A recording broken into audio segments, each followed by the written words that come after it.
Саламатсыздарбы, мекендеш. Бүгүн 4 беттеш каралган. Азыр Каступовдун тепкен тобу дарбазачы экинчи аракети менен гана үчү өзүн жакшы көрсөткөн болчу. Умар Темирбеков ал дагы алмашууда. Азыр болуп көрбөгөндөй жакшы жогорку ылдамдык кантип гол киргизе алган жок. Тепмекчи Нуртилек түзеле дарбазага. Жана гол!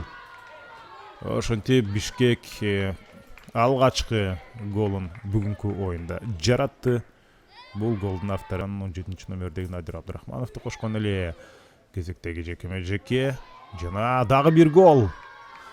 Бул ирет мына ушул биринчи жекеме-жекеде ийгилик жарата албай калган.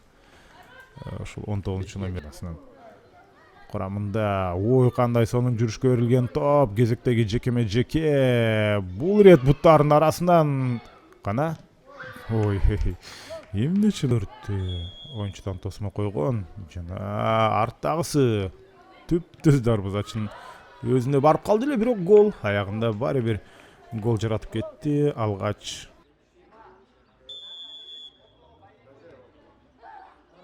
бул жакынкы бурушка соккузады. Жана муну азыркы соккуну көрдүңүздөрбү? Гол! Дарбазачы кайтара алган жок.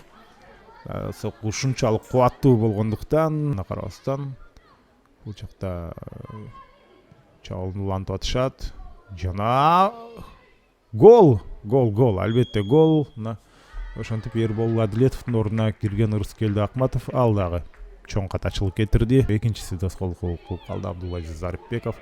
Жана азыр сокку бул ирет сейф жасады.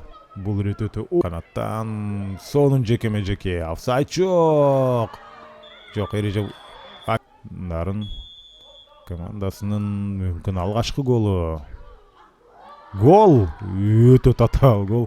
Az жерден сыртка тиет. Жыйынтыгында топту алды. Эми Лех Каступов жок, бул жерде капитан. Анын тепкен тобу гол албетте.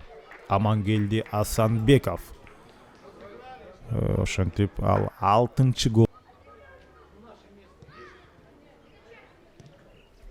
Азыр дагы бир сокку. Жана гол. Мына ошол эле Билал Эмилбеков өзү гол жаратты. Жогору бир гана гол киргизүү жагынан эмес, анын голдук пастары айрыкча